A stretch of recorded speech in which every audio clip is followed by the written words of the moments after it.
चाहिए। और इम्तियाज साहब ने पूरी तफसील डिटेल आपको बता दिया है, तो उसको रिपीट मत करिए। अगर आपको कोई सवाल है तो उसको पूछ लीजिए। और कितना टाइम है? हाँ, तो आपके पास 15 मिनट है। 1 2 3 4 5 6 तो 20 सवाल आप पूछ सकते हैं मेरे से। तो मैं गिनूंगा, 20 सवाल के बाद मैं जवाब नहीं दूंगा। तो आप लोग अब आप डिसाइड कर लो। हाँ, विदाउट माइक चलिए 5 पकड़ लीजिए, 25 कर लीजिए। शुरू करिए। सवाल आपका है तो बोलिए। अधिवेशन का एजेंडा आप बताते हैं किन मुद्दों पर चर्चा नहीं, उसका जवाब ये है कि इम्तियाज साहब आपको डिटेल में बोल दिए, उसको रिपीट करना मेरे लिए आपके लिए फायदेमंद नहीं है। उस तो इम्तियाज साहब बोल चुके हैं वो।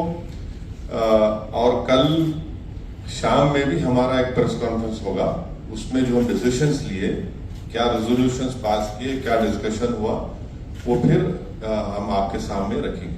अफसर साहब, जिस तरीके से हम देख रहे हैं महाराष्ट्र की राजनीति में कई सारे समीकरण बदले हैं, चाहे सत्ता पक्ष की हो या विपक्ष की हो, तो पिछले चुनाव में आप वंचित बहुजन आघाड़ी के साथ थे, लेकिन इस बार वो घोषणा कर चुके हैं कि वो शिवसेना के साथ जा रहे हैं। तो आपके लिए ये जो नई बदली हुई परिस्थिति है, इसमें आप किन नए लोगों को साथ में जोड़ने की कोशिश होगी, या फिर किस तरीके से उस वंचित बहुजन आघाड़ी से जो नुकसान होगा उनके जाने से उसकी भरपाई करेंगे आप?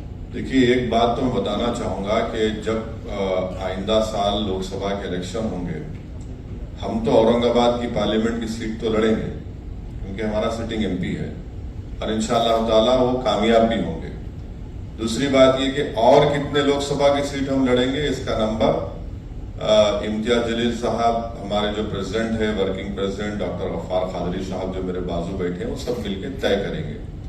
किससे अलायंस होगा नहीं होगा, ये आपको थोड़ा इंतजार करना पड़ेगा। इतना जल्दी डिटेल बताना सही नहीं होगा, मगर ये फैक्ट है जो आपके सामने में रख रहा हूँ। क्या फर्क पड़ेगा वंचित बहुजन आघाड़ी? आपका 2 सवाल हो, 3 हो गए। इसी सवाल में सर, उनके जाने से कितना फर्क पड़ेगा? नहीं, मैं उनको मुबारकबाद, वो जहाँ कहीं भी गए उनको मुबारकबाद। सर, आपने जुनैद नासिर के ऊपर ट्वीट करके ये कहा है कि सरकार, हरियाणा सरकार की ही रजिस्टर्ड गाड़ी है और कहीं ना कहीं मुसलमानों को हिंसा का शिकार बनाया जा रहा है। कैसे देखते हैं, क्योंकि इसको लेकर सीधे तौर पर नाराजगी दिखाई गई। देखिए, जो बोलेरो गाड़ी का रिपोर्ट एक यंग जर्नलिस्ट जिसका नाम अलीशान है, उसने रिपोर्ट किया है विद वीडियो एविडेंस कि वो जो बोलेरो गाड़ी है उसको इस्तेमाल किया गया था। जहां कहीं भी ये जो सो कॉल्ड गौ रक्षक टास्क फोर्स जो बना दिया गया है, वो लोग लोगों पर आतंक फैलाते हैं, मारते हैं, पीटते हैं, उनको कपड़े उतार कर घसीटते ले जाकर उस हर जगह वो बोलेरो दिख रही है। और पुलिस ने भी ये कहा कि जुनैद को और नसीर को जिस गाड़ी में किडनैप किया गया था राजस्थान से और हरियाणा लाया गया था, वो यही गाड़ी थी। तो इससे ये साफ गवर्नमेंट की गाड़ी है, इससे साफ जाहिर होता है कि ये स्टेट वायलेंस है मुसलमानों के खिलाफ। और मोदी सरकार तो लैटरल एंट्री की बड़ी बातें आप लिखते हैं, तो ये गौरक्षक को भी लैटरल एंट्री दे दी कि आप सो कॉल्ड गौरक्षक, कि आप जो चाहे करो, जिसको मारना है मारो, पीटना है पीटो, गोली चलाओ। और हद तो ये है कि वो जो ग्रुप है, वो जो पर्टिकुलर ग्रुप है, उनका यूट्यूब पे सिल्वर बटन है। मैं देश के प्रधानमंत्री से पूछना चाह रहा हूं कि जब आप मुख्यमंत्री थे तो आपके बारे में बीबीसी ने 2 पार्ट का एक वीडियो सीरीज डाला, तो आपने अंग्रेजों के बनाए हुए गुलामी के कानून को इस्तेमाल करते उस पर बैन लगा दी यूट्यूब पर, फेसबुक पर। ये जो दंगाई है, ये जो टेररिस्ट है, टेररिज्म कर रहे हैं, उनका यूट्यूब से नहीं निकालते आप? क्यों नहीं निकालते? क्योंकि आपका एक पॉलिटिकल पर्पस सर्व हो रहा है। वो क्या है कि मुसलमानों के खिलाफ एक नफरत को पैदा करो। और बीजेपी और प्रधानमंत्री पसमानदा मुसलमानों की बात करती है। म्यो मुस्लिम क्या है बताओ? फिर ये म्यो मुस्लिम क्या है बताओ? जो आपके एस्पिरेशनल डिस्ट्रिक्ट प्रधानमंत्री ने बनाए, नंबर 1 बैकवर्ड डिस्ट्रिक्ट तो मेवात है। हर चीज से सोशो जो एसडीजी के इंडिकेटर्स हैं, सबसे बैकवर्ड है इंडिया में। और जुनैद और नसीर का ये है कि राजस्थान की सरकार फौरन गोपालगढ़ की कंप्लेन जब दिया गया बॉर्डर को सील कर देती तो जुनैद नसीर जिंदा रहते।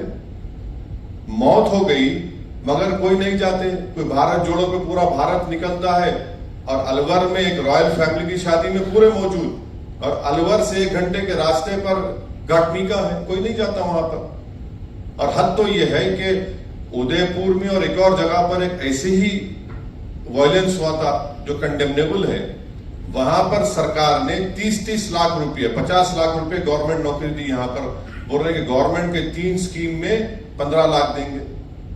ये डिस्क्रिमिनेशन है भाई। जब मरते हैं तो आप घर को नहीं जाते, क्यों नहीं जाते? मैं अपनी स्पीच में कहूं इसलिए नहीं जाते क्योंकि अगर कोई मुसलमान की लाश के सामने खड़े हो गए तो उनको वोट नहीं मिलेगा। सर इसी से जुड़ा हुआ है, आप राजस्थान का मुद्दा लगातार उठा रहे हैं। रिपीट मत करिए, आपका ही नुकसान होगा। पार्लियामेंट की घेराव का कॉल दिया गया कि अगर 15 दिन में इंसाफ नहीं मिलता तो पार्लियामेंट का घेराव देश भर के मुसलमान करेंगे, ऐसा तौकीर आजादी ने कहा है। क्या आप देखिए, आप मेरी पार्टी का पूछिए, मेरी पार्टी का जवाब हम दे सकते हैं। अब हर एक का जवाब तो मैं ही नहीं दे सकता हूं ना। सर, आपने एक चीज बोला था कि शिवसेना के 2 से 4 से 10 होने दो या बीजेपी के होने दो, उसका फायदा आपको होगा। लेकिन यहाँ अब जहाँ एमआईएम ताकतवर है, फाइट अच्छा सा दिया है, वहाँ कांग्रेस का लॉस हुआ है। क्या हुआ? कांग्रेस कहाँ पे बताइए? अभी औरंगाबाद की कहाँ? औरंगाबाद से 21 साल से शिवसेना का एमपी था ना। आप जर्नलिस्ट रह के सब बात नहीं करना मेरे भाई। सुनो, अब आप रात के 3 बजे मेरे को उठा के सवाल करेंगे तो मैं ऑटो प्ले पे आ जाता हूं। तो सुनो, आप देखो कांग्रेस का एक बहस में अपन बहस नहीं करेंगे कि आप वो फेमस एंकर मत बन जाओ 9 बजे की तरह। तो आप ये सुनिए, राहुल गांधी कैसा हारे? मेरी वजह से हारे। मैंने आप सुनो, मेरी वजह से हारे राहुल गांधी।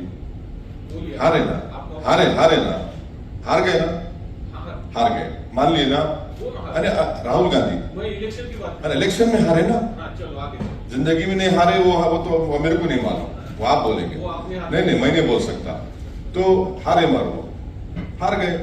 अब वो 186 लोकसभा सीट्स पर कांग्रेस बीजेपी लड़ी, सिर्फ 186, कोई नहीं था। अनफॉर्चुनेटली मैं नहीं था। तब भी खाली 16 सीट जीती 2019 में। मैं जिम्मेदार हूं। कब तक आप ये बात करेंगे? हम लड़ेंगे और जो कोई भी वंचित समाज पे जुल्म करेगा लड़ेंगे, जीतेंगे, हराएंगे भी उनको। ये आप सुन लीजिए, ये डेमोक्रेसी है, कोई तानाशाही नहीं है। ये जो एंटाइटलमेंट की पॉलिटिक्स की बात करते हैं ना, उनको लगता है कि ये क्यों आ रहे हैं लोग। अरे भाई, वो राजा रजवाड़े खत्म हो चुके हैं। ये जमहूरियत है, लोकशाही है। आप मेरे को रोक नहीं सकते। हम लड़ेंगे। हमारा संविधान इस बात का अर्थ किया है। जहां कहीं भी हम लड़ रहे, यूपी की बात करते, कितने सीट कांग्रेस लड़ी यूपी में? बोलो भाई, 400। बीएसपी लड़ी 400। ये सवाल उनसे नहीं किया जाता। क्यों नहीं किया जाता भाई? क्योंकि उन मुसलमान नहीं है। ये प्रॉब्लम है। चलिए, अभी 6 सवाल हो गए। सर, मेरा एक सवाल है कि पंजाब में एक बार फिर खालिस्तान का मुद्दा उठता दिख रहा है, जहां पर खालिस्तानी समर्थक अमित शाह जो कि गृह मंत्री हैं, उन्हें एक बात बताइए। हाँ, मैं जानता हूं। एक बात बताइए, अगर वो भाषा, वो वर्ड्स अगर मजलिस का एक छोटा मेंबर दे देता तो आप लोग तो अब तक उसकी 1 नहीं 25 शादी कर दी होते टीवी चैनल के ऊपर। नहीं करा आपने। और बीजेपी भी बड़ी उसको उर्दू में एक वर्ड है, माने खैज, खामोशी। माने खैज खामोशी बीजेपी की है। ये समझ में नहीं आ रहा उनको क्या चल रहा है वहां पर। और तीसरा, कल आए थे ना छोटा रिचार्ज मुंबई में, उनसे पूछ लेते आप क्या हो रहा है। तो सर, उनकी सरकार है, मेरी सरकार तो नहीं है ना। उनको भी पूछ लेते हैं। सर, उनका तो ये कहना था, भगवत मान का ये कहना था कि पंजाब में लॉ एंड ऑर्डर मेंटेन है। हाँ, बिल्कुल है, बिल्कुल है। क्या आप सरकार पे सवाल उठा रहे हैं? नहीं, बिल्कुल है। मैं भी कह रहा हूँ, बिल्कुल है, दिख रहा है ना हमारे को। थोड़ा बहुत हम उतने उनसे छोटा रिचार्ज की तरह उतना हमको दिमाग नहीं है, मगर थोड़ा तो दिख रहा है हमको क्या हो रहा है। इतना तो हम देखिए, एमआईएम पार्टी तो इतना तो पॉलिटिकल सेंस है हमारे को, हम ये बोल सकते हैं कि बारिश कब होने वाली है। हम हवाओं में सूंघकर मिट्टी की खुशबू मिट्टी आने के बाद हम नहीं बोलते कि बारिश होने वाली है, हम ये जरूर बोलेंगे बारिश होने वाली है। सर आगे क्या कार्रवाई की मांग करेंगे? हाँ, completed, it is complete. Sir एक सवाल है, वैसे दो सवाल है, लेकिन पहला सवाल ये है कि जिस तरीके से आप लोग आपने जिक्र किया कि डेमोक्रेसी है, हाँ?